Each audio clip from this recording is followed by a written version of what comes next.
Hello students, कैसे हो आप लोग? हो आपकी पढ़ाई अच्छी चल रही होगी।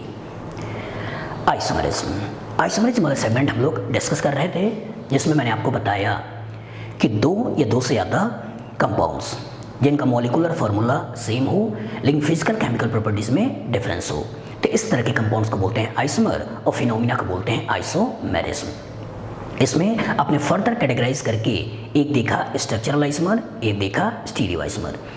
स्ट्रक्चरल को फर्दर आपने 5 कैटेगराइज किया, नाम दिया चेन आइसोमर, फिर पोजिशनल आइसोमर, फिर फंक्शनल आइसोमर, फिर मेटामर, बाद में टॉटमर, जिसका डिटेल स्टडी आप लोगों ने पहले कर रखा है।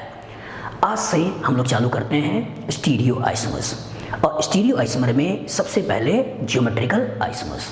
क्लियर है? चलिए हेडिंग डालिए, ज्योमेट्रिकल आइसोमर्स।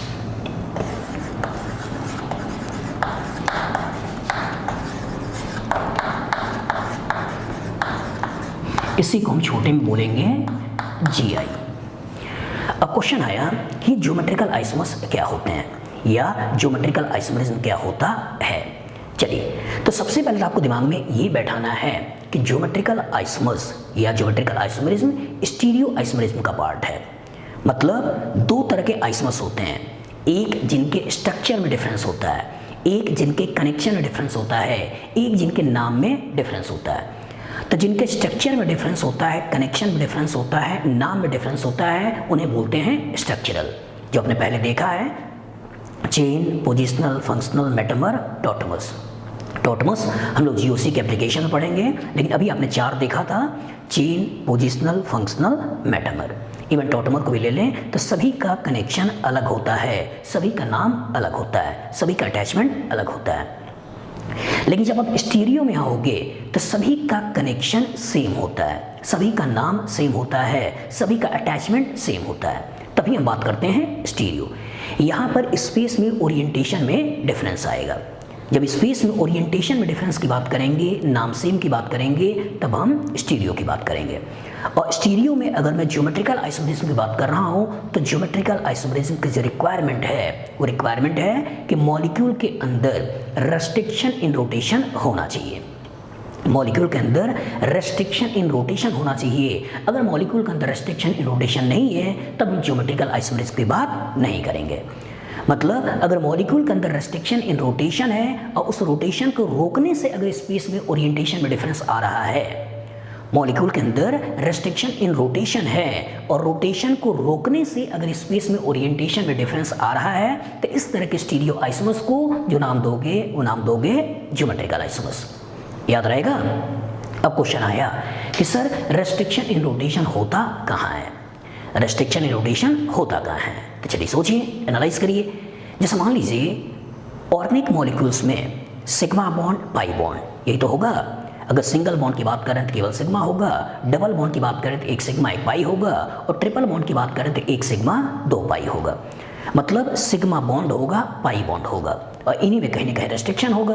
तो इन्हीं में अगर कहीं ना कहीं रेस्ट्रिक्शन होगा, तो सोचिए अगर सिंगल बॉन्ड है, जैसे मान लीजिए ये उंगली CH3 है, ये आपका CH2 है, ये आपका CH2 है, और ये आपका CH3 है, मतलब ब्यूटेन है। CH3 CH2 CH2 CH3। अब ये जो CH2 है और ये जो CH2 है, इसके बीच में अब रोटेशन सोच रहे हो, कार्बन कार्बन सिंगल बॉन्ड का लंब रोटेशन सोच रहे हो। तो अब चूंकि सिंगल बॉन्ड है तो इसे बड़े आराम से रोटेट कर सकते हैं। सिग्मा बॉन्ड है, सिंगल बॉन्ड है, बड़े आराम से रोटेशन पॉसिबल है। लेकिन सोचिए अगर ये आपका CH3 होता, यहाँ डबल बॉन्ड बना रहे हैं CH, ये है CH डबल बॉन्ड वाला और ये है CH3, मतलब एक सिग्मा एक पाई। तो इस उंगली को सिग्मा मान लें, इस उंगली को पाई मान लें और ऐसे बना लें। और जो ऐसे बना लिया, एक सिग्मा एक पाई बना लिया, अब सोचिए इनडायरेक्टली सोचिए कि आपने एक नोटबुक में 2 कील गाड़ दिया, और जो 2 कील गाड़ दिया, अब इसे घुमाने की कोशिश करिए, तो क्या घूमेगा? नहीं, ये हमेशा ऐसे ही घूमेगा, और ऐसे ही घूमेगा तो ये दोनों के दोनों मिथाइल एक तरफ ही रहेंगे। लेकिन अगर ये ऐसे ना हो के ऐसे होता तो ये दोनों के दोनों मिथाइल अपोजिट ही रहते। इसे कितना भी घुमाते तो ये ऐसे ही घूमता। तो स्पेस में यहाँ पर डबल बॉन्ड के एक तरफ और डबल बॉन्ड के अपोजिट, जैसे ये वाला देखें तो ये दोनों के दोनों मिथाइल अपोजिट हैं, और ये वाला देखें तो दोनों के दोनों मिथाइल एक तरफ हैं। तो अगर स्पेस में दोनों के ओरिएंटेशन में डिफरेंस है, लेकिन नाम wise CH3 CH CH CH3, और यहाँ भी CH3 CH CH CH3, मतलब आयोपैक नेम के कॉरस्पॉन्डिंग ब्यूटूइन ये भी है और ब्यूटूइन ये भी है, लेकिन डबल बॉन्ड के अलोंग दोनों मिथाइल एक तरफ है और डबल बॉन्ड के अलोंग दोनों मिथाइल अपोजिट है। तो क्या स्पेस में इन दोनों में ओरिएंटेशन में डिफरेंस है या नहीं है? और जो स्पेस में इन दोनों में ओरिएंटेशन में डिफरेंस है, तो इस तरह की स्टीरियो आइसोमर को जो नाम दोगे वो नाम दोगे ज्योमेट्रिकल आइसोमर्स। तो फिर से बोल रहे हैं, geometrical isomers arises due to restriction in rotation. अब क्वेश्चन आया कि सर डबल बॉन्ड में रेस्ट्रिक्शन है, ये तो समझ में आ गया। तो 2 कील गाड़ा तो रेस्ट्रिक्शन आया, ये समझ में आ गया। 3 कील गाड़ दें तो भी तो रेस्ट्रिक्शन है, और 3 कील गाड़ दें तो भी रेस्ट्रिक्शन है। तो क्या ट्रिपल बॉन्ड में भी GI होगा? दूसरा कि सर क्या केवल पाई बॉन्ड में ही रेस्ट्रिक्शन होता है, क्या सिग्मा में रेस्ट्रिक्शन नहीं होता? सिग्मा मतलब ओपन चेन वाले कंपाउंड भी हो सकते हैं, तो साइक्लिक सिस्टम वाले कंपाउंड भी तो हो सकते हैं। और अगर साइक्लिक सिस्टम जैसे साइक्लोप्रोपेन हो गया, तो क्या उसके अंदर रेस्ट्रिक्शन है या नहीं है? सोचिए, साइक्लोप्रोपेन जैसे एक इसे कार्बन मान लें, एक इसे कार्बन मान लें, एक इसे कार्बन मान लें, और तीनों को मिलाकर साइक्लोप्रोपेन बना लें। और सोचिए इस साइक्लोप्रोपेन का एक हाइड्रोजन CH3 एक हाइड्रोजन CH3 से रिप्लेस कर दिया, दोनों मिथाइल एक तरफ हो गए। ठीक है, इसे घुमाओगे हमेशा एक तरफ ही रहेंगे, लेकिन एक मिथाइल ऊपर एक मिथाइल नीचे होता, इसे घुमाते तो हमेशा एक नीचे एक ऊपर ही रहता। तो स्पेस में यहाँ भी तो डिफरेंस आ रहा है, और स्पेस में यहाँ भी डिफरेंस आ रहा है, तो क्या GI हो गया या नहीं हो गया? तो इसका मतलब कहाँ कहाँ रेस्ट्रिक्शन इन रोटेशन हो सकता है? एक रेस्ट्रिक्शन इन रोटेशन हो सकता है मल्टीपल बॉन्ड के अलोंग, चाहे वो मल्टीपल बॉन्ड डबल बॉन्ड का हो, चाहे मल्टीपल बॉन्ड ट्रिपल बॉन्ड का हो। दूसरा हो सकता है साइक्लिक सिस्टम के अलोंग। अब क्वेश्चन आया कि सर अगर साइक्लिक सिस्टम बोला तो क्या होमोसाइक्लिक लें या हेट्रोसाइक्लिक लें? मतलब क्या केवल कार्बन कार्बन का रिंग होना चाहिए, या कार्बन का रिंग के अलावा उसमें नाइट्रोजन ऑक्सीजन सल्फर ये भी लगा हो तो भी सोच सकते हैं। क्योंकि अगर इंसान के पास दिमाग है तो वो चलता है, और चलना भी चाहिए कि जिस दिमाग चलता है, इंसान सोचता है, तभी उसका ग्रोथ होता है। और उसका ग्रोथ होता है तो ग्रोथ होने के लिए दिमाग का चलना जरूरी है, और दिमाग का ही टेस्ट IIT का टेस्ट है। इंडिया का जो मोस्ट ब्रेन वाले बच्चे हैं, सबसे ज़्यादा इंटेलिजेंट बच्चे हैं, उन्हीं का तो टेस्ट IIT का टेस्ट है। मतलब सोचना है। तो इसका मतलब अगर मैं ज्योमेट्रिकल आइसोमेरिज्म की बात कर रहा हूँ, की बात कर रहा हूं, तो उसकी बेसिक रिक्वायरमेंट क्या है? उसकी पहली बेसिक रिक्वायरमेंट है कि molecule must have restriction in rotation. तो मान लो A और B 2 एटम है, इनके बीच में रेस्ट्रिक्शन इन रोटेशन की बात हो रही है। ठीक है, तो molecule must have restriction in rotation. दूसरी कंडीशन कि ये जो रेस्ट्रिक्टेड एटम्स हैं A और B, इस पे अलग अलग सब्स्टिट्यूएंट लगे हुए होने चाहिए। अगर यहाँ A है तो यहाँ B है, यहाँ A है तो यहाँ B है, इवन C और D ये भी हो सकते हैं। तो A पे लगा हुआ दोनों अलग, B पे लगा हुआ दोनों अलग, इवन चारों अलग हो सकता है। फिर से बोल रहे हैं, पहली condition molecule must have restriction in rotation. लिखना चाहें तो पॉज करके वीडियो को अब धीरे धीरे लिखते भी रहिए। पहली कंडीशन क्या है? Molecule must have restriction in rotation. पहली कंडीशन मैंने क्या बोला? Molecule must have restriction in rotation. दूसरी कंडीशन मैंने क्या बोला? कि ये जो रेस्ट्रिक्टेड एटम्स हैं A और B, तो A एंड B, A पे लगा हुआ दोनों अलग, B पे लगा हुआ दोनों अलग। मतलब restricted atoms must have different substituent. ये जो A लगे हैं इस पे अलग ग्रुप होना चाहिए, ये जो B लगा है इस पे अलग एटम ग्रुप लगा हुआ होना चाहिए। ठीक है, तो फिर से बोल रहे हैं, molecule must have restriction in rotation and restricted atoms must have different substituent. अगर ये दोनों कंडीशन अगर कोई फुलफिल कर रहा है तो इसका मतलब मॉलिक्यूल के अंदर ज्योमेट्रिकल आइसोमेरिज्म होगा। अगर आप साइक्लिक सिस्टम को भी इन्वॉल्व कर लें तो साइक्लिक सिस्टम में भी कहीं भी 2 जगह A और B कहीं भी दो जगह ए और बी को पकड़ लें, ए पे लगा हुआ दोनों अलग, बी पे लगा हुआ दोनों अलग, इवन चारों अलग हो सकता है। अगर ऐसी कंडीशन आ जाए तो दैट मीन्स मॉलिक्यूल के अंदर रेस्ट्रिक्शन इन रोटेशन हो गया और रेस्ट्रिक्टेड एटम्स पे डिफरेंट सब्स्टिट्यूशन हो गए वो तो जीआई हो गया। इवन ये होमोसाइक्लिक भी हो सकता है, हेट्रोसाइक्लिक भी हो सकता है। यहाँ आप नाइट्रोजन, ऑक्सीजन, सल्फर ये सब भी लगा सकते हैं। नॉर्मल पिक्चर में, सिंपल लैंग्वेज में हम इसको साइक्लोअल्केन जैसा सोच लेते हैं, कार्बन कार्बन मानते हुए आगे बढ़ जाएंगे।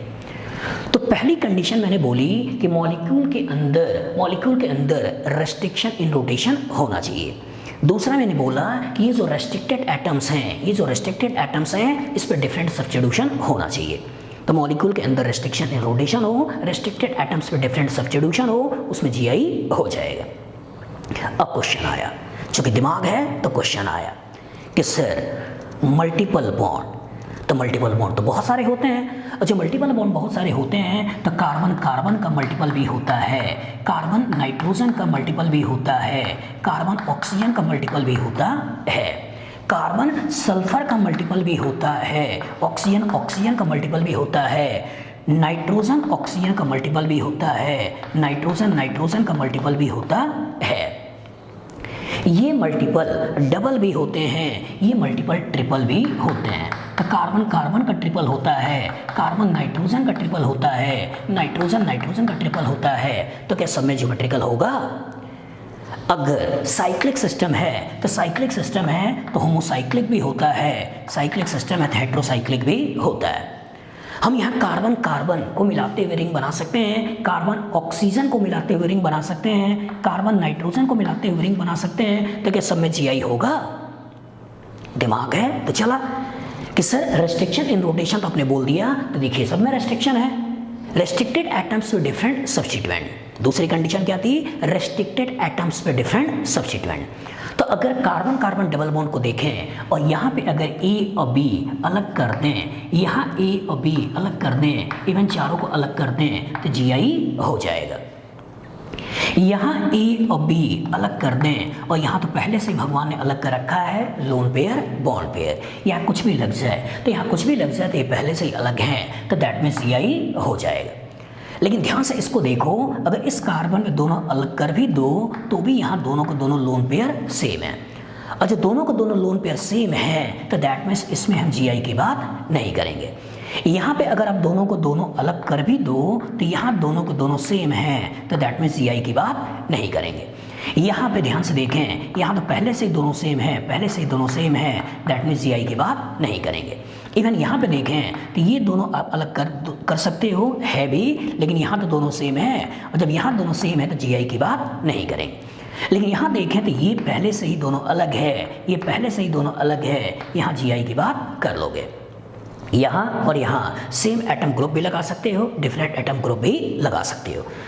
मतलब आप कार्बन कार्बन डबल बॉन्ड में ज्योमेट्रिकल आइसोमरेज सोच सकते हो, कार्बन डबल बॉन्ड नाइट्रोजन में ज्योमेट्रिकल आइसोमरेज सोच सकते हो, नाइट्रोजन डबल बॉन्ड नाइट्रोजन में ज्योमेट्रिकल आइसोमरेज सोच सकते हो। जब डबल बॉन्ड के अलोंग सोचा, मान लो ये CH3 है, H है, CH3H है, तो क्या दोनों मिथाइल ऊपर नहीं कर सकते हो?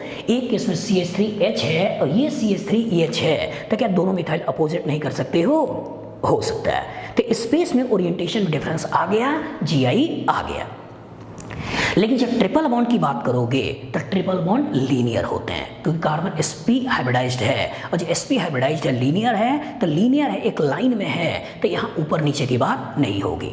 और जब ऊपर नीचे की बात नहीं होगी तो इसका मतलब ट्रिपल बॉन्ड वाला कोई भी सिस्टम जीआई शो नहीं करता है, ट्रिपल बॉन्ड वाला कोई भी सिस्टम जीआई शो नहीं करता है।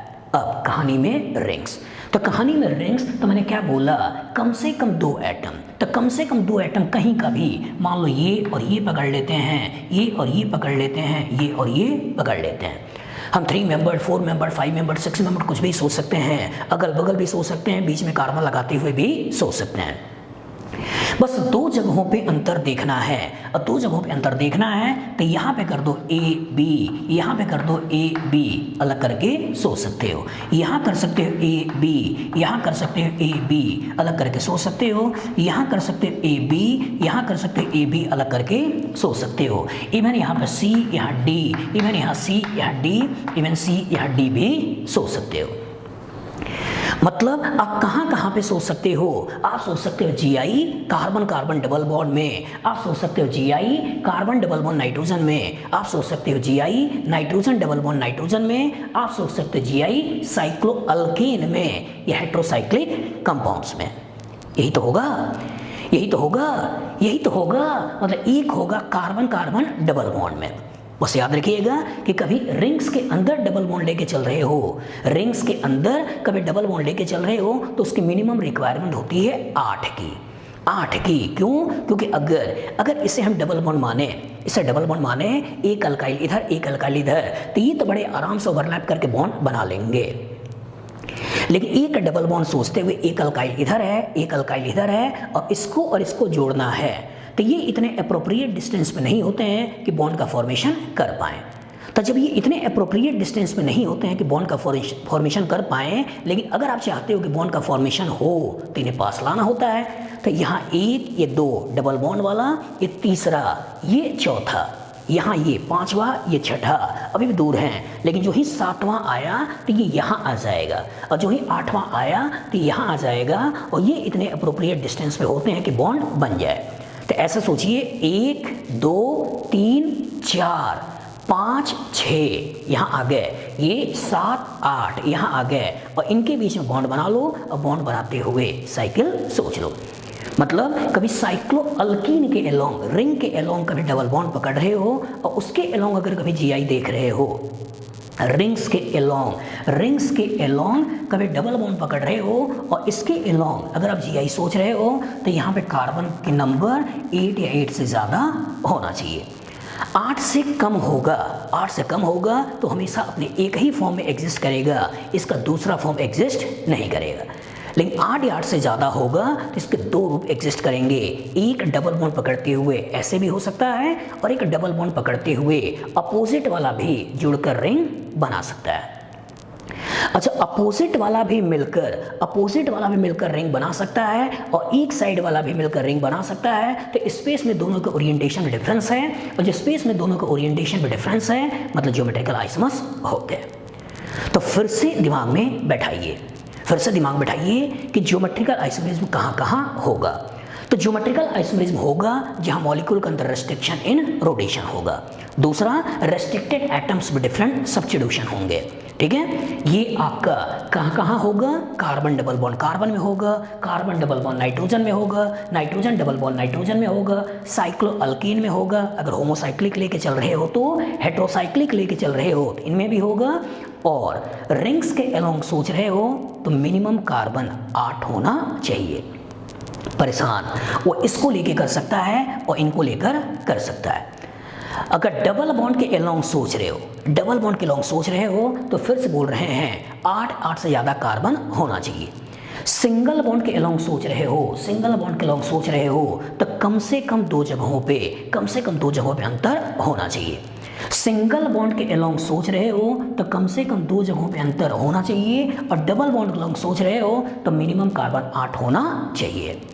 याद रहेगा। इसी को अगर मैं पॉइंट्स वाइज लिखवा दूँ कि कौन कौन से केसेस हैं जहाँ ज्योमेट्रिकल आइसोमरिज्म होते हैं, कौन कौन से केसेस हैं जहाँ ज्योमेट्रिकल आइसोमरिज्म होते हैं, जिससे आप प्रॉपर तरीके से कॉन्सेप्ट बना पाओ। तो लिखो general cases of geometrical isomers, general cases of geometrical, तो लिखो जनरल केसेस ऑफ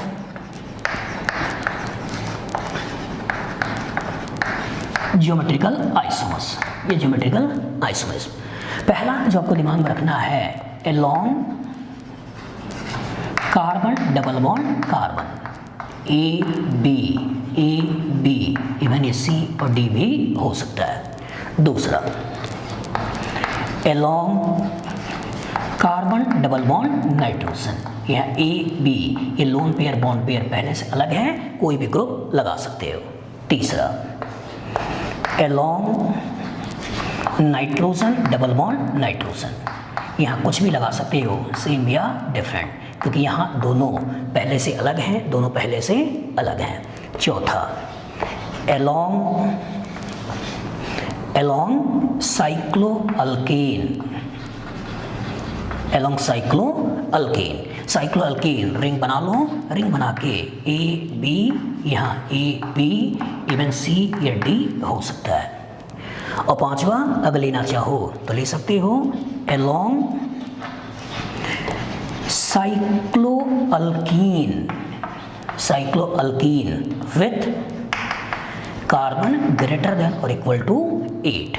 मतलब अगर आप साइक्लिक सिस्टम के अलोंग डबल बॉन्ड में जीआई सोच रहे हो तो कार्बन का नंबर 8 या 8 से ज़्यादा होना चाहिए। अगर 8 या 8 से ज़्यादा हो गया तब आप इसके अलोंग ए, यहाँ ए और बी ऐसे इसके अलोंग जीआई की बात कर लोगे। लेकिन 8 कार्बन से कम होगा तब आप जीआई की बात नहीं करोगे, याद रहेगा। अब अगर इससे रिलेटेड कुछ क्वेश्चन दे दें, और आपसे पूछ लें कि दिए हुए कंपाउंड बताइए कहाँ जीआई है, कहाँ जीआई नहीं है,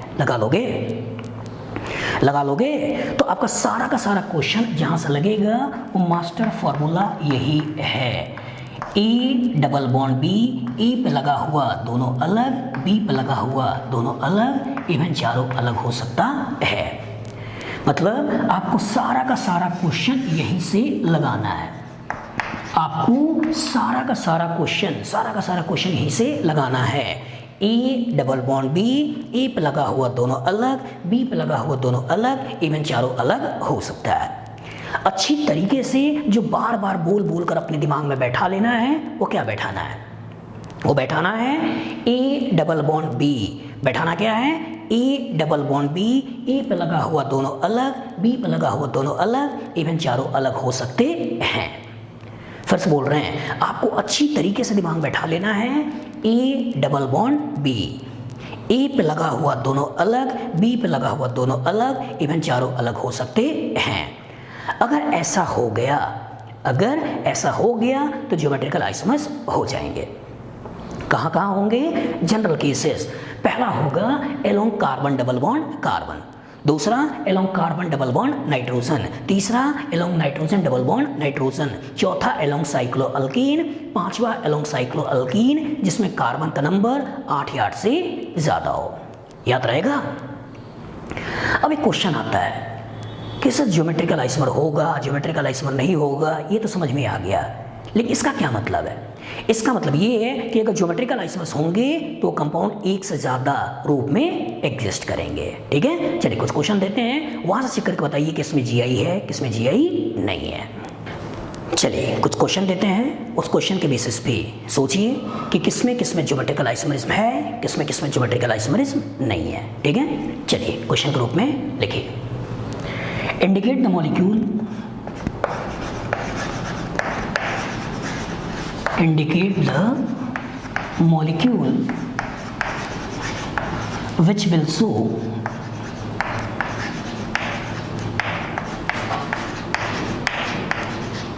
GI. GI means geometrical isomerism. ठीक है, चलिए पहला CH3CH डबल बॉन्ड CH2, दूसरा CH3CH double bond CH CH3, तीसरा CH3CH डबल बॉन्ड N यहाँ OH, चौथा HN double bond N H, पांचवा PHCH डबल बॉन्ड NH, छठा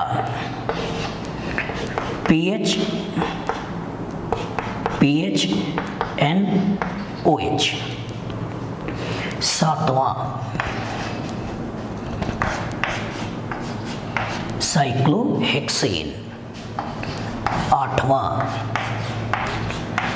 मिथाइल साइक्लोहेक्सेन, नौवां 1,2 डाइमिथाइल साइक्लोहेक्सेन, दसवां 1,3 डाइमिथाइल साइक्लोहेक्सेन। 11वां साइक्लोहेक्सेन। 12वां मिथाइल साइक्लोहेक्सेन। 13वां 3,6 डाई मिथाइल साइक्लोहेक्सेन। 14वां ये 1 2 3 4 5 6 3,6 डाई मिथाइल साइक्लोहेक्सेन। 14वां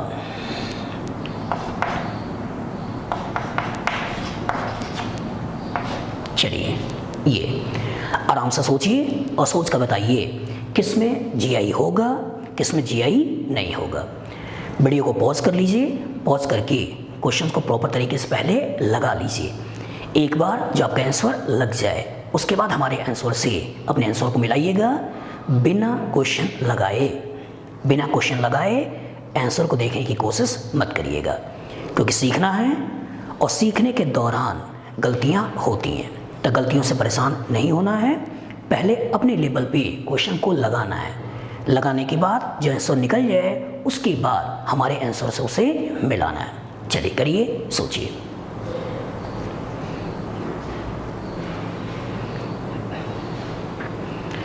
फिर से कह रहे हैं वीडियो को पॉज करके पहले क्वेश्चन लगाइए, अपने लेवल पे जो क्वेश्चन लग जाए उसके बाद हमारे आंसर से उसे मिलाइएगा। ठीक है, चलिए करिए। लग गया?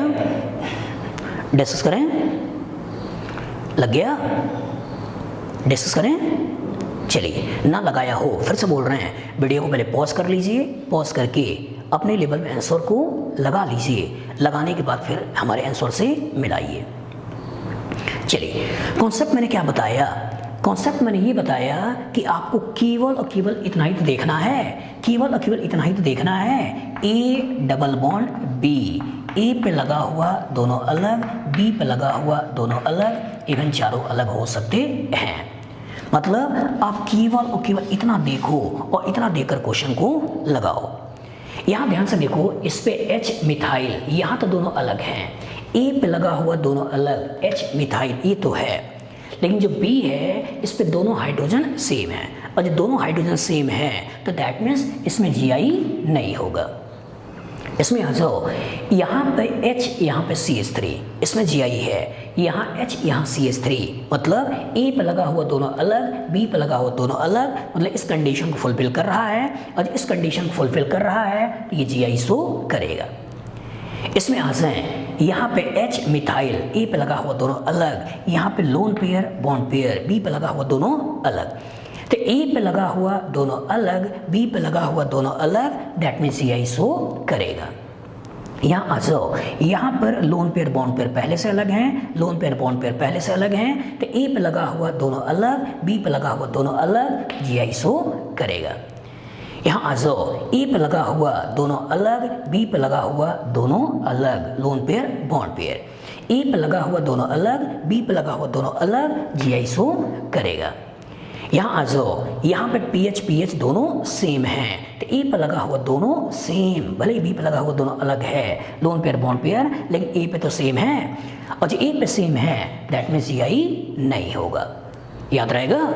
इसमें आ जाओ, साइक्लो अल्केन में मैंने क्या बोला था कि ए पे लगा हुआ दोनों अलग, बी पे लगा हुआ दोनों अलग। यहाँ अगर इसे ए मानते हो, इसे बी मानते हो, तो ए पे लगा हुआ दोनों अलग, बी पे लगा हुआ दोनों अलग, इवन चारों अलग हो सकता है। मतलब यहाँ पे देखो H सभी कार्बन दो हाइड्रोजन हैं, तो ए पे दोनों हाइड्रोजन सेम है, दैट मीन्स यही नहीं होगा। यहाँ अगर देखें तो एक जगह तो अंतर आ गया, H मिथाइल एक जगह तो अंतर आ गया, लेकिन आगे H दोनों सेम, दैट मीन्स जीआई नहीं होगा। लेकिन इसे ध्यान से देखो तो यहाँ पर H लगा है, मिथाइल लगा है, A पे लगा हुआ दोनों अलग, यहाँ H लगा है, मिथाइल लगा है, B पे लगा हुआ दोनों अलग, तो A पे लगा हुआ दोनों अलग, B पे लगा हुआ दोनों अलग, दैट मीन्स ये जीआई शो करेगा। यहाँ आ जाओ, यहाँ भी देखो ए पे लगा हुआ दोनों अलग, बी पे लगा हुआ दोनों अलग, दैट मीन्स जीआई शो करेगा। तो ये मैटर नहीं करता है। ये मैटर नहीं करता है कि पास पास है या दूर दूर है, 1-2 पे है, 1-3 पे है, 1-4 पे है, कहाँ लगा है, ये मैटर नहीं करता है।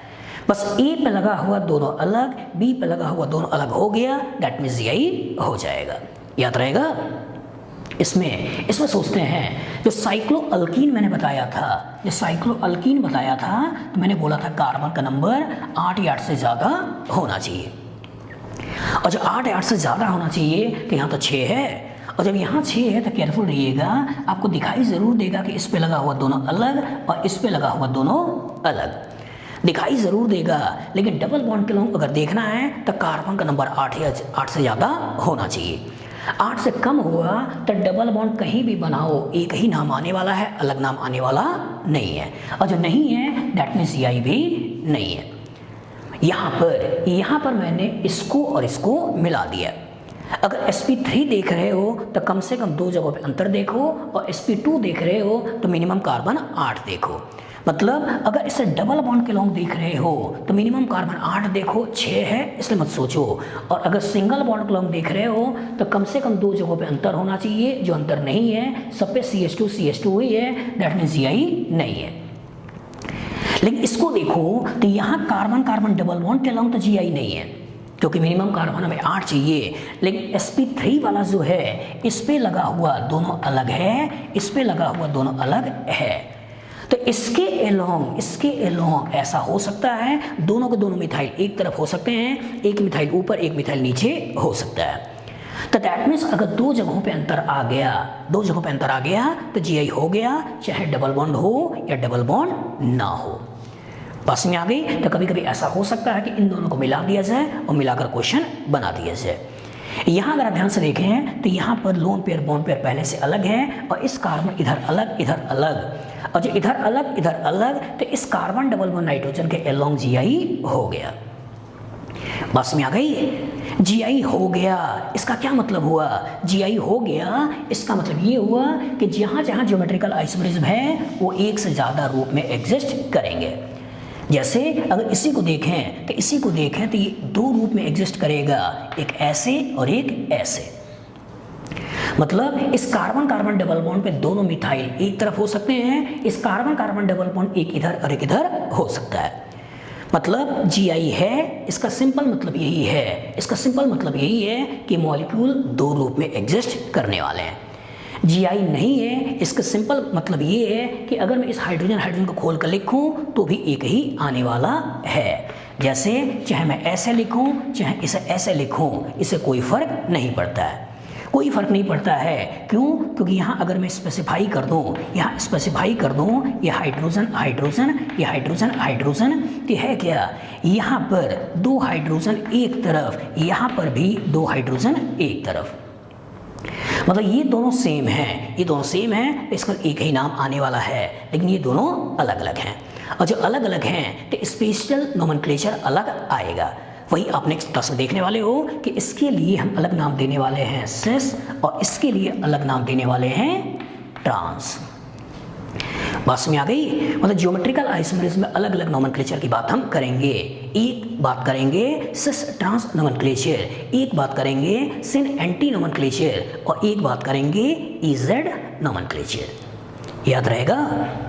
चलिए, तो आज की क्लास में मेनली मैंने आपको ये बताया कि ज्योमेट्रिकल आइसोमर्स होते क्या हैं और ज्योमेट्रिकल आइसोमर्स को हम पहचानते कैसे हैं।